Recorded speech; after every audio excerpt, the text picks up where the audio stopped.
Hey everybody, Barry here again. This is going to be a real quick video.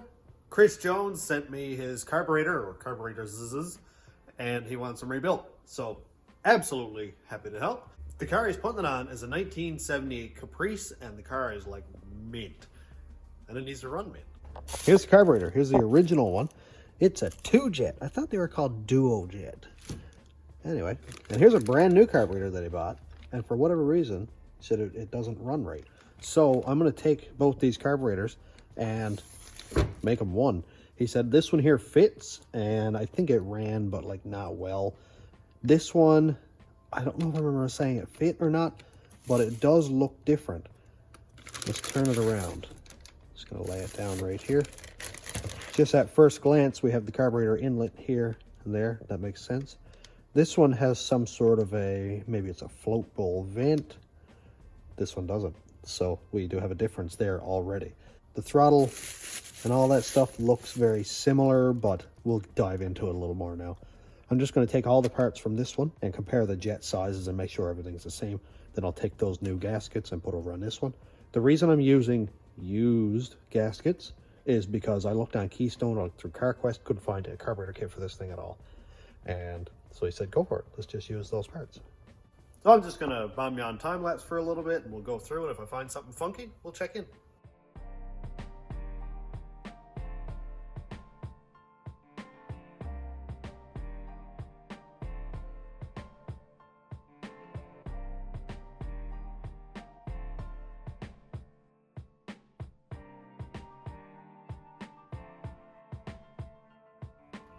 Well, I got the top off and I can't tell for the life of me why it wouldn't be running right.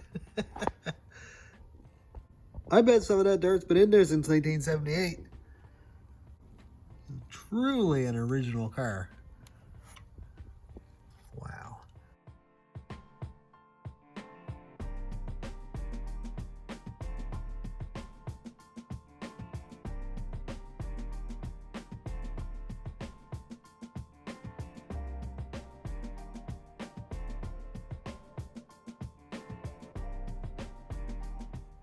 Well, here is the original carb torn down.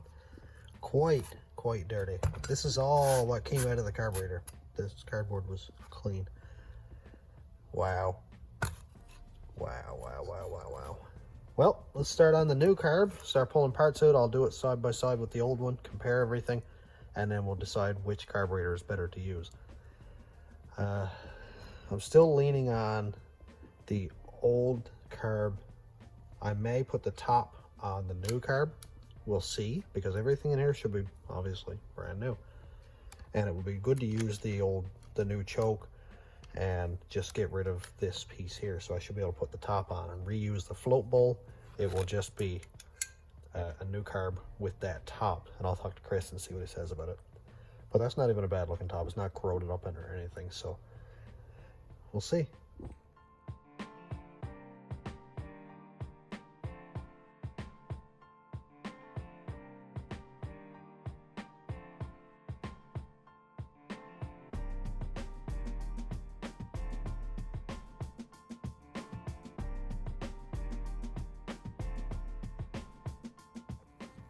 Well then, this is what I like to see. I don't know if I like to see the inside of a carburetor chromed, per se, but I do like to see how clean it is. Oh man. Now I can pull out these jets and compare, see what sizes they are, and have a look at all this stuff here, look at the accelerator pump, and use the bottom here because no doubt that is corroded up in that power valve hole there. And if it is, the power valve won't seal, and then you don't have a nice shot of gas come out of here. You're going to get like sputs and sputters and air, and it's going to make it stumble anytime you hit the gas, which nobody wants. So I have no doubt that all this in here is clean. I just need to make sure that it's sized appropriately for this car. Let me do some digging and we'll check back.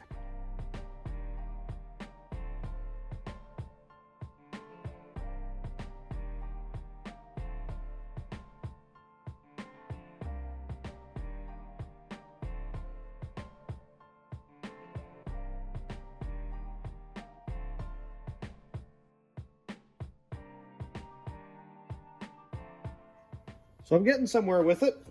I took the jets out of Chris's original carb and I measured them, and they're the same size as the jets in this one.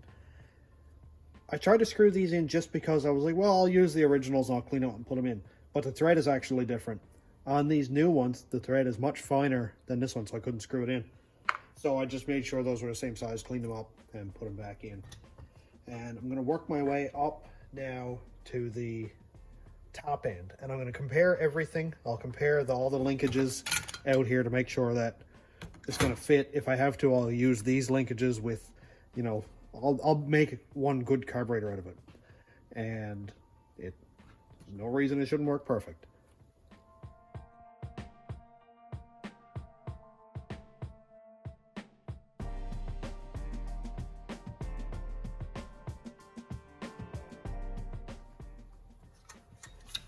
So I'm finding all kinds of differences. The further I go, I find little things that are different.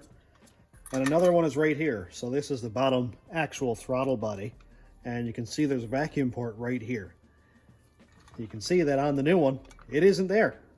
So this one is missing one entire vacuum port, which is not ideal. It's not the one for the brake booster. The one for the brake booster is back here. And the original has that. Both do. And we've got this teed vacuum right here. Both have that, so we're good there. So I need to decide what to do. I don't want to use this one because, see if you can hear this. Hear that? That's play in the throttle blades right here, or in the throttle shaft. And at part throttle or anywhere after part throttle, even at idle, because it's going to idle with the throttle open a little bit. It's going to allow air in through this spot right here, and it's not sealed where it's been worn over the years. This is, what's this going on, 50 years, like 45 years now, and it's just worn out. You can see actually can make it go up and down, so it's going to allow air in here, and that's going to mess up the mixture. So do I drill this one out and put an NPT port in there? Maybe that may be the best idea to do, because I would have just switched this over on the bottom of this carb, but I don't like how worn those throttle blades are. And plus these mixture screws here, for whatever reason, I don't know if you can see it on the camera in any sense here, but this one's stuck out quite a bit further. And why that is, because somebody was probably trying to adjust a worn out carburetor. So I think I'm going to size it up and see if I have any NPT ports here. This is not a big job. It's just drill a hole in through this chamber right here. There's a vacuum chamber, and then screw a port in there so that he's got something to be able to clip a hose onto. Because no doubt, this is 1978, so there wasn't a lot of emissions, but something definitely hooked up to this, and he's going to need to use it. Everything else looks to be the same.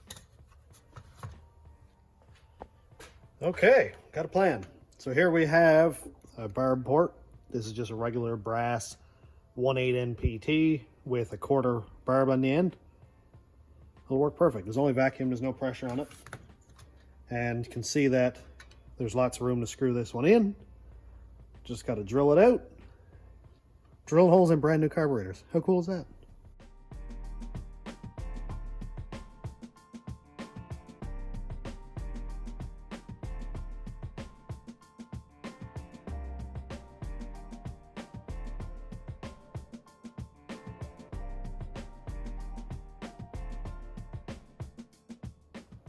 All right, so here's our initial hole drilled.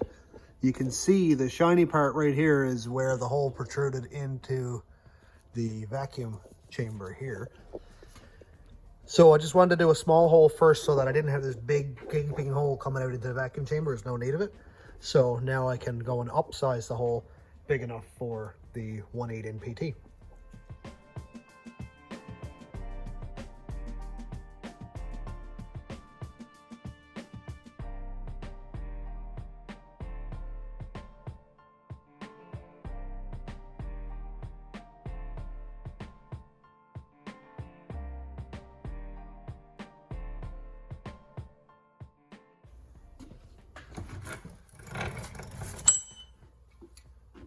And here we have the newly installed vacuum bung barb thing.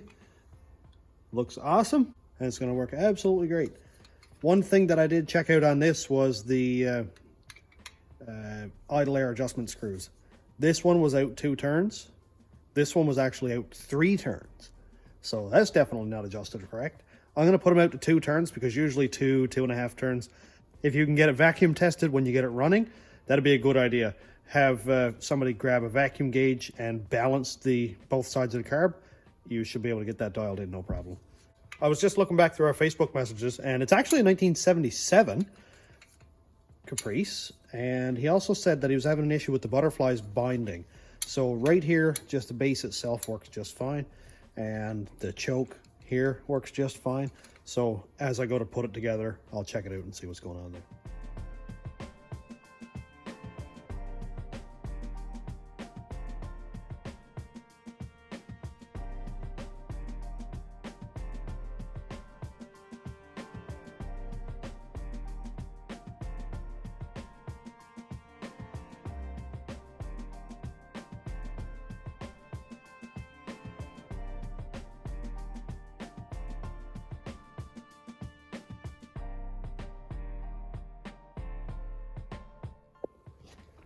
Well, let's take a look at the tops.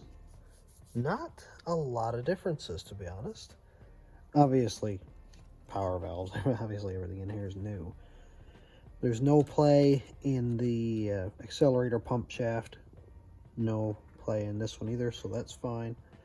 The only thing that I really notice is this one here has a casting right here, whereas this one doesn't.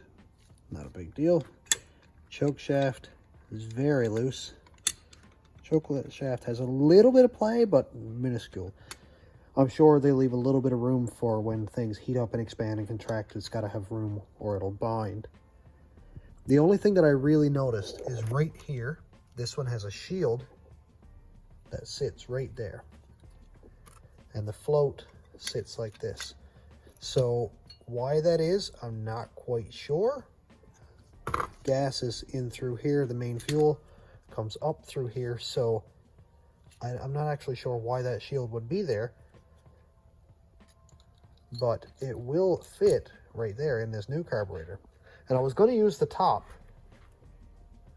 the original top, but I think I like this one better because of how much play that one has. Like, that's completely worn out. That's a lot of play. So I'd rather use all the new stuff and adjust it according to these specifications. And then I'm going to use that little shield. I'll clean it up, of course, because it's quite cruddy, but whatever it was there for, I'm sure it had a point. And Chris said this was an Amazon carburetor, which is fine. I've bought Amazon things and had no issues with them, but I don't know if the tolerances are the same as GM or not, but I'll check it all out and look through this thing. It's extremely clean. He said the carburetor was binding on the throttle blade, so I'll make sure that everything goes through its motions. Something might have been an adjustment or got knocked around in a box between Amazon warehouse and Nova Scotia. Yep, we're getting there. I think we're in good shape.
Well, as far as I can tell, we are done.